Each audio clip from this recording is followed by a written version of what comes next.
Okay guys, we have an update to the Gseat here.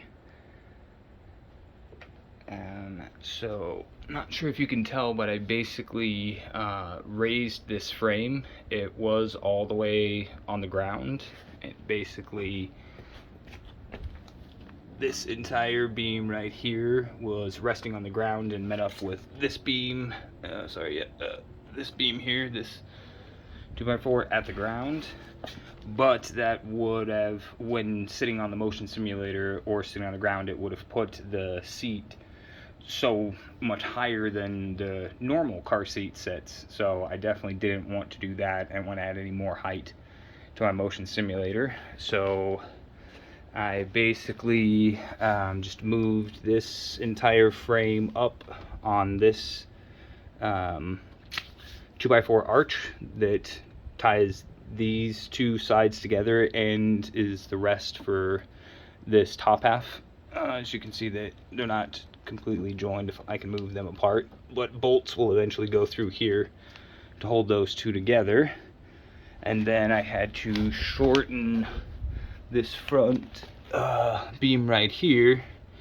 Actually just found another piece of wood that was similar in size and just cut it back. So now it is a much shorter distance from here to here instead of from the ground up to here. So next update, let me open those. Okay, so I built the motor mounts.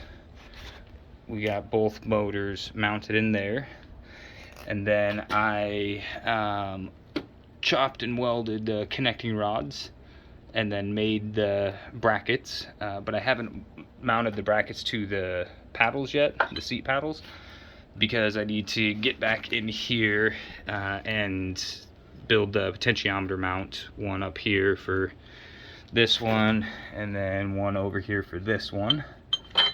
And then these, those will essentially mount on those drums in there. I'm not sure exactly how I'm going to do that yet, but that's where those will go.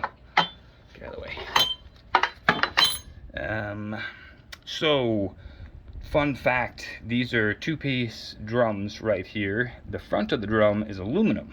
So I tried to grind it, and as I started grinding it, I noticed it was very soft. It wasn't throwing any sparks. But I still had hopes that I might be able to weld to it. Of course I couldn't. So yeah, I couldn't weld to it at all, didn't take. So the back of the drums are steel, so that's where I had to weld and mount both of the connecting or the lever arms, and that looks like it's pretty good. I secured them against the back of the hub here. That's also aluminum. It goes all the way through.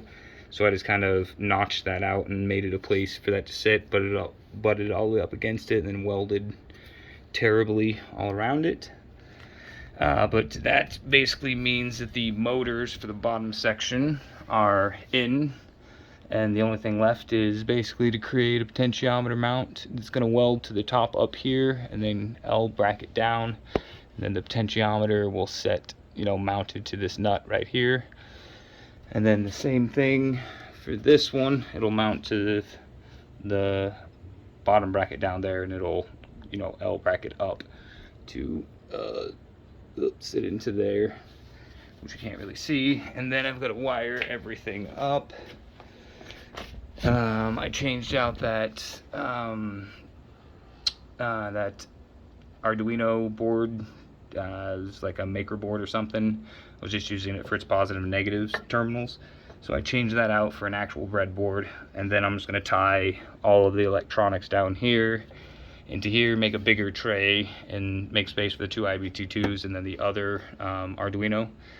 And we need two Arduinos because these Unos only handle 3 motors at a time. So if they could handle 4, then I could run all 4 of them off one.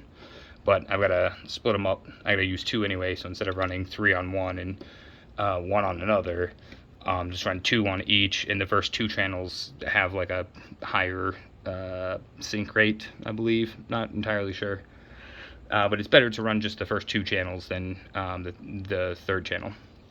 So I'm gonna wire all of that up, and still need to mount that. Still need to figure out the software for it, but that is the latest and greatest on the Gseat.